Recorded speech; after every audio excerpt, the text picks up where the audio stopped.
Hello learners, welcome back. In today's session, we are exploring an important topic of safety and environmental aspect from environmental considerations. We will discover that environmental considerations in construction are vital not just for complying with regulations, but for protecting the environment and promoting sustainable practices. By integrating these considerations into our projects, we contribute to a healthier planet and ensure that long-term success and reputation of our work. In this session, we will discuss firstly the introduction to environmental impact in construction, secondly the environmental impacts, the sustainable construction practices, regulatory compliance and environmental standards, environmental impact assessment, and an introduction to environmental management system. So, let us discuss what is environmental consideration in construction. Basically, environmental construction encompasses the careful planning, execution and management of activities to minimize their impact on the natural environment. As construction projects can significantly alter landscapes, ecosystems and resource availability, it is crucial to understand and address these potential impacts from the very beginning. So, what are the potential environmental degradation? The construction process often involves activities that can lead to environmental degradation if not properly managed. For example, land clearing can destroy habitats, the use of heavy machinery can contribute to air and noise pollution, and improper waste disposal can contaminate soil and water sources. So, these activities can have far-reaching consequences affecting not only the immediate area, but also surrounding environments and communities. Next is to adopt sustainable practices. Sustainable construction practices are designed to mitigate these negative effects. This involves making informed decisions about site selection, material use, waste management and energy consumption. For instance, choosing a site that minimizes the need for extensive land clearing, using materials that are recycled or have a low environmental impact, and implementing waste reduction strategies can all contribute to a more environmentally friendly construction process. There is some responsibility of the construction industry also. Integrating environmental consideration into construction is not just about compliance with regulations. It is about adopting a broader perspective that recognizes the responsibility of the construction industry to protect and preserve the environment for future generations. By reducing pollution, conserving natural resources and protecting biodiversity, sustainable construction practices help ensure that development meets the needs of the present without compromising the ability of future generation to meet their own needs. So, what should be the goal of sustainable construction? Ultimately, the goal of incorporating environmental consideration into construction is to create a building and infrastructure that are not only functional and aesthetically pleasing, but also sustainable and harmonious with the natural environment. This approach supports long-term environmental health, enhances the quality of life for communities and contributes to the overall success and reputation of construction projects. Now, let us discuss what are the environmental impacts. Basically, the construction activities are essential for infrastructure and development, but can have significant environmental consequences. These impacts include the pollution, resource depletion and can be habitat destruction also. Addressing these issues is vital for ensuring that construction practices are sustainable and environmentally responsible. First is air pollution from construction activities. So, air pollution on construction sites primarily comes from the operation of heavy machinery, vehicles and equipment which emit pollutants into the atmosphere. Additionally, dust generated from demolition, excavation and material handling contributes significantly to air pollution. Common pollutants include the particulate matter, carbon monoxide, nitrogen oxides and volatile organic compounds. These substances can adversely affect air quality and human health. So, what will be its effect? Poor air quality can lead to respiratory problems, cardiovascular diseases, and other health issues for workers and nearby residents. Moreover, air pollution contributes to broader environmental issues like smog formation and climate change. So, what should be its mitigation? To mitigate air pollution, construction sites can implement dust control measures such as water spraying, use of low emission machinery, and regular maintenance of equipment to ensure it operates efficiently with minimal emissions. Next is from water pollution and runoff. Water pollution can often occur when rainwater or runoff from construction sites carries pollutants such as sediments, oils, chemicals and debris into nearby water bodies. Activities like concrete mixing, painting and vehicle maintenance can all contribute to this runoff. So, what will be the consequences? Polluted runoff can contaminate rivers, lakes and groundwater sources, leading to the degradation of water quality. This can harm aquatic ecosystem, kill fish and other wildlife, and can affect the availability of clean water for human use. So, what should be its mitigation? Effective measures include installing sediment control systems such as silt fences and sediment basin, properly storing and handling chemicals to prevent spills, and designing stormwater management systems to reduce runoff and filter pollutants. Next is the soil pollution and its degradation. Soil pollution on construction sites can result from improper disposal of construction waste, accidental spills of hazardous material like oils and solvents, and the use of pesticides and fertilizers during landscaping activities. What will be its impact? Contaminated soil can become infertile and unsuitable for future use, leading to long-term environmental damage. It can also affect plant life and potentially introduce harmful chemicals into the food chain if crops are grown in polluted soil. Its mitigation includes the strategies like safe disposal practices for construction waste, the use of contaminant system to manage hazardous materials, and opting for eco-friendly chemicals and fertilizers that have less impact on the soil. Next is the habitat destruction and biodiversity loss. Habitat destruction is often a direct consequence of land clearing for construction. Deforestation, excavation and land leveling disrupt local ecosystems, destroy vegetation and displace or kill wildlife.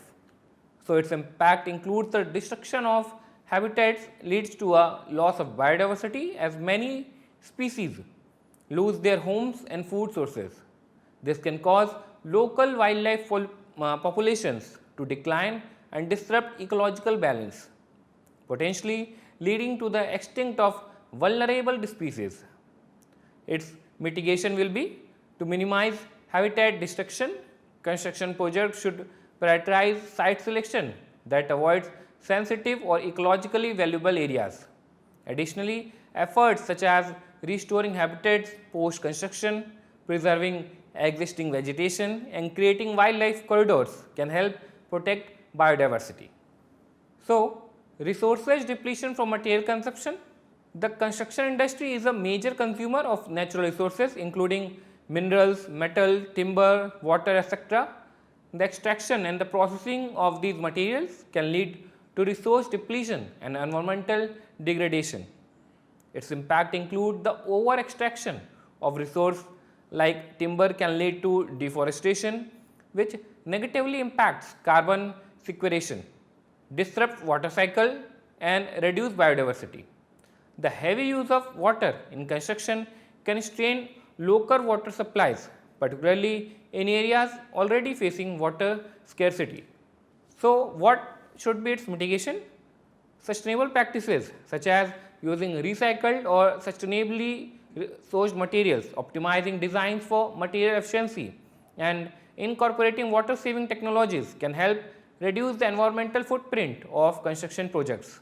Noise pollution and its effect is the next one, in which construction sites are often sources of significant noise pollution due to the operation of machinery, vehicles and tools. Activities such as drilling, hammering and the movement of heavy equipment contribute to high noise levels. What will be its effect? The prolonged exposure to noise pollution can lead to hearing loss, stress and sleep disturbances in humans.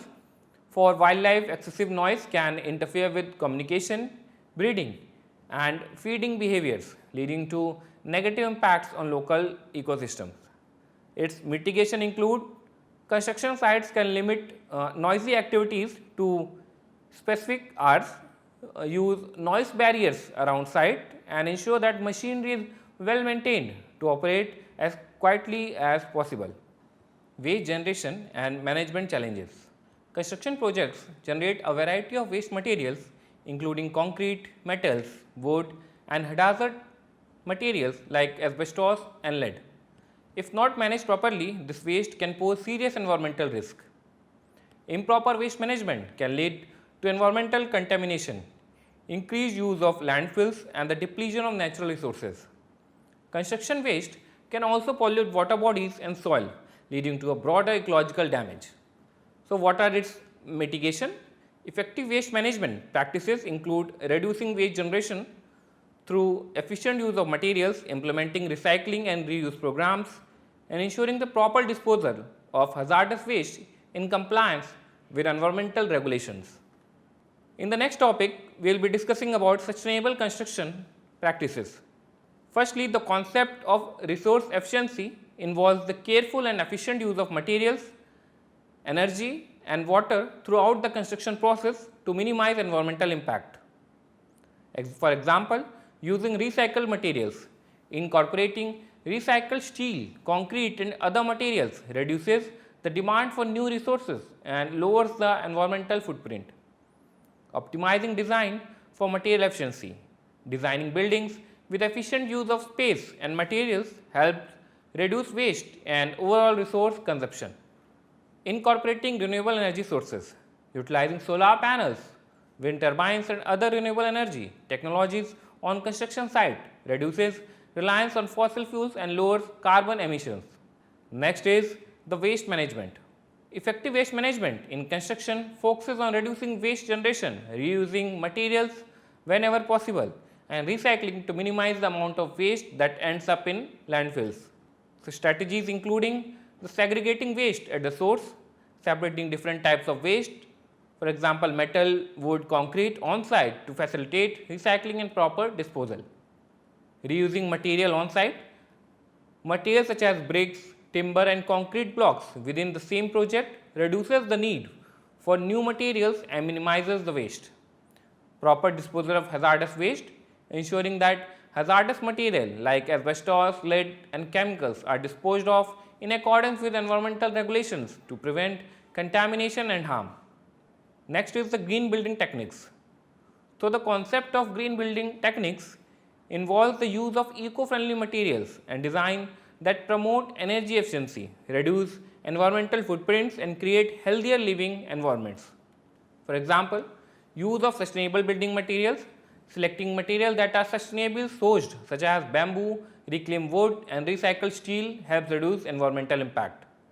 Energy efficient lighting, installing LED lights, motion sensors and other energy efficient lighting solution reduces energy consumption and lowers utility cost.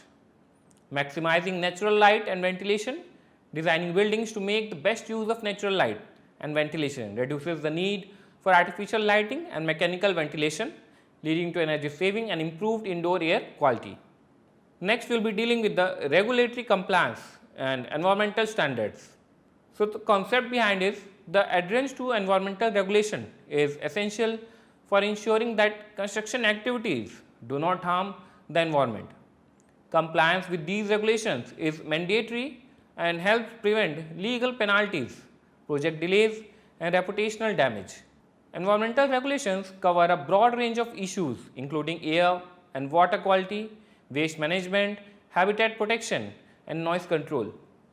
These regulations are enforced by local, national and international authorities to safeguard environmental health.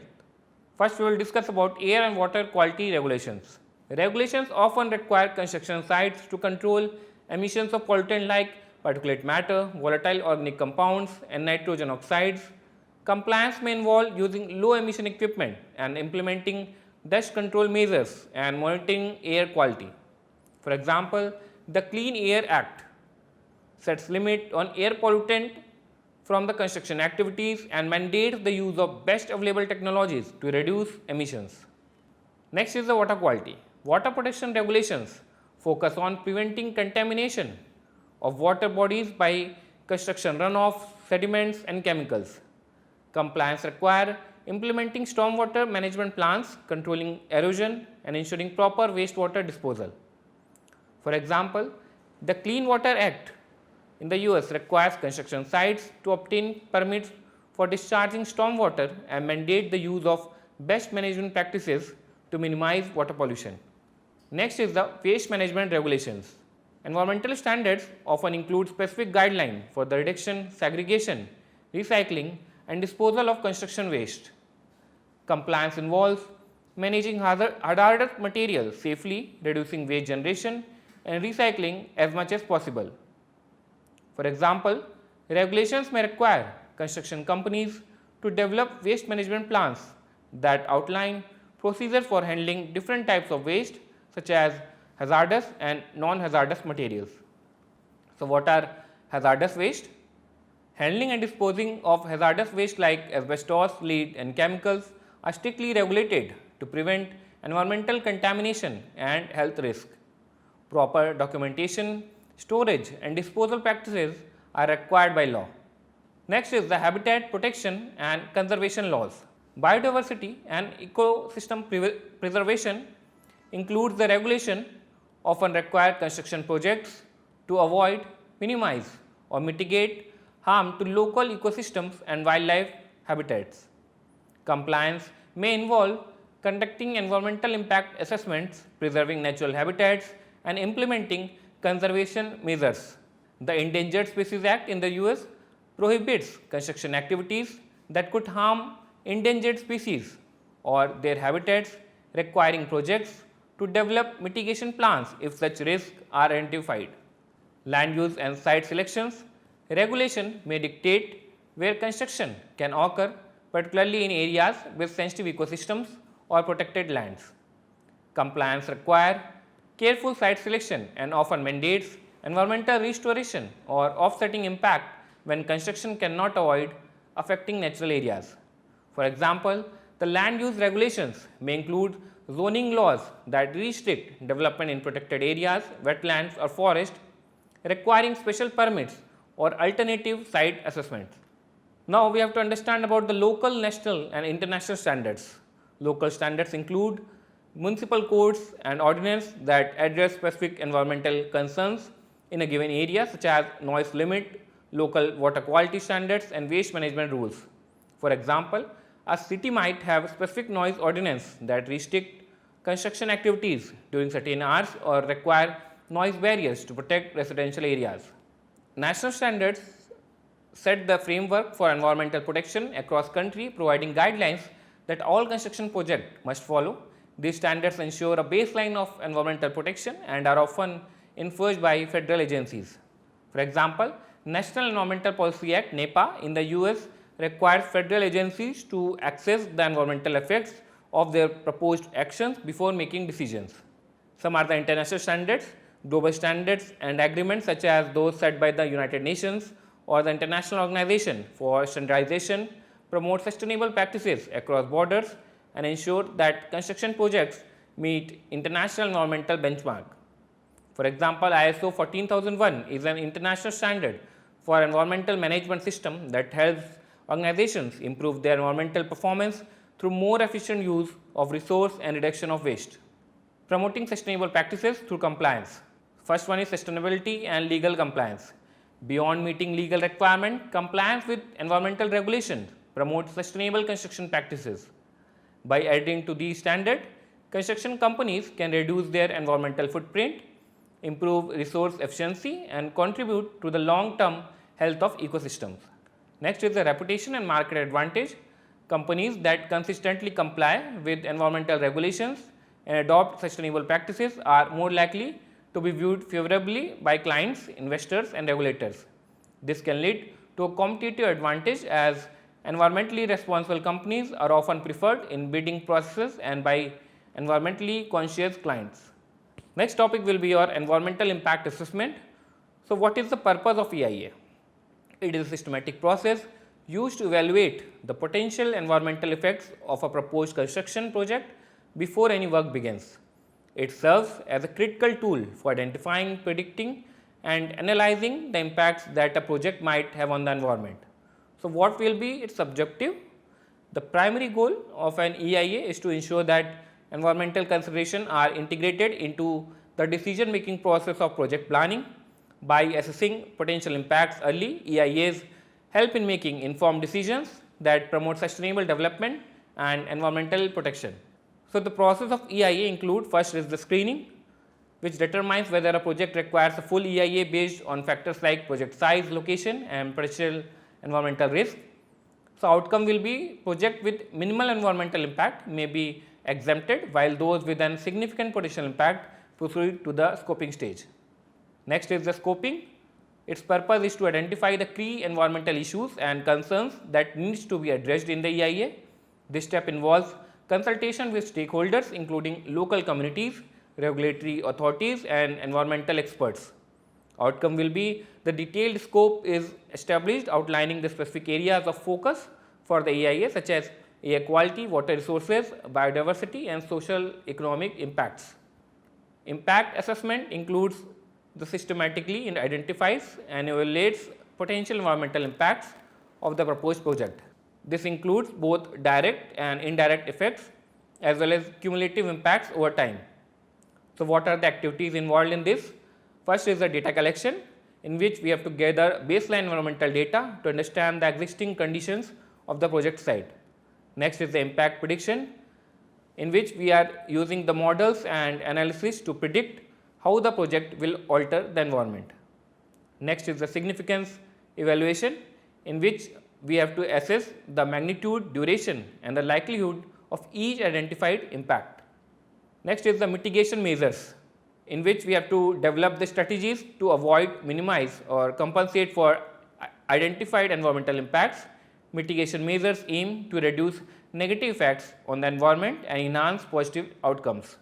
For example, implementing erosion control techniques, designing wildlife corridors, reducing emissions through cleaner technologies and restoring habitats after construction. Next is the public participation.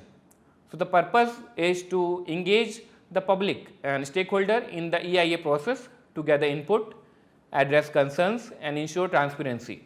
Public involvement is crucial for gaining social acceptance and ensuring that the project aligns with the community values. Activities can be public hearings, consultations, disseminations of information about the project and its potential impacts. Next is the reporting, in which we have to document the findings of the EIA in an environmental impact statements. The EIS provides a comprehensive overview of the project's potential impact, proposed mitigation measures and the overall assessment of environmental risk. Its outcome will be the EIS is submitted to regulatory authorities for review and approval before project can proceed. Next is the decision making. Based on the EIA findings, regulatory authorities make an informed decision about whether the project should be proceeded, required modification or be rejected. Its outcome will be a decision may involve approving the project with specific conditions requiring further studies or rejecting the project if the environmental risks are too high. Next is the monitoring and compliance. It will ensure the project complies with the mitigation measures and the environmental conditions outlined in the EIA report. Continuous monitoring helps track environmental performance and make adjustment as needed. Activities may include regular site inspection, environmental monitoring, reporting to ensure ongoing compliance and to address any unforeseen environmental issues. So, lastly, what will be the benefits of EIA? First is the informed decision making. EIA provide critical information that helps project planners and decision makers evaluate the potential environmental consequence of a project.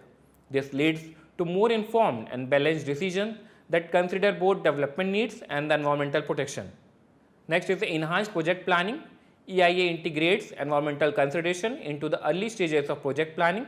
This foresight helps avoid costly modification or delays later in the project life cycle and ensures that environmental factors are considered alongside economic and social objectives. Next is the regulatory compliance.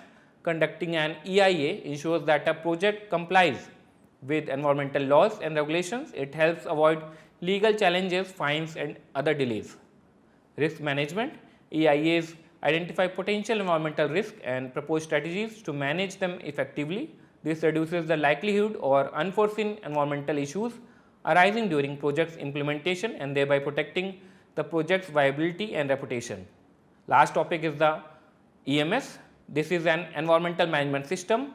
It is a structured framework that enables organizations to systematically manage their environmental responsibilities.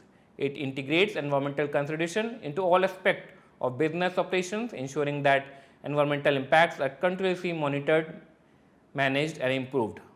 Its purpose is to enhance environmental performance by identifying, controlling and reducing the environmental impacts associated with an organization's activities, products or services.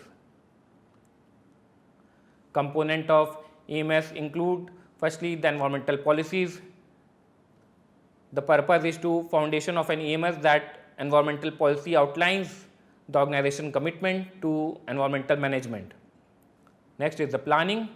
Planning stage involves identifying significant environmental aspect and impact, setting objectives and targets and developing plans to achieve them. Next is the implementation and orientation. This stage involves putting the EMS plan into action and ensuring that procedures are in place to meet environmental objectives and manage environmental aspects. Next is emergency preparedness and response, in which you have to develop and maintain procedures for responding to environmental emergencies such as spills or leaks to minimize environmental damage. Monitoring and measurement include stages focused on tracking environmental performance, ensuring that EMS is functioning effectively. Next is the review and improvement. This stage ensures that EMS remains relevant and effective over time. It involves assessing the system's performance and making adjustments to drive continuous improvement. Advantages of EMS include the improved environmental compliance. An EMS helps organizations stay up to date with environmental regulations and standards, reducing the risk of non-compliance and associated penalties. By systematically managing compliance, organizations can ensure that they meet all legal obligations and avoid costly fines and legal disputes. Next is the reduced environmental risk. By identifying and managing environmental risk, an EMS helps organizations minimize the likelihood of environmental incidents such as spills, emissions or resource depletion. This proactive approach reduces the potential for environmental damage and associated financial and reputational cost. Enhanced environmental performance. An EMS drives continuous improvement in environmental performance, helping organizations reduce waste, conserve resources and lower their overall environmental footprint. This not only benefits the environment but can also lead to cost saving through more efficient use of materials, energy and water. Better management of environmental aspect includes the structured approach of an EMS ensures that all environmental aspects of an organization's operations are systematically managed. This leads to better coordination and control over activities that impact the environment, resulting in more consistent and reliable environmental performance. And lastly, support for sustainable development. By integrating the environmental consideration into all aspects of its operation, an organization can contribute to broader sustainability goals. An EMS supports the organization in balancing economic, social and environmental objectives, ensuring that its activities are sustainable in long term. So, dear learners, thank you for engaging in this session. I hope you found it informative and engaging. Thank you.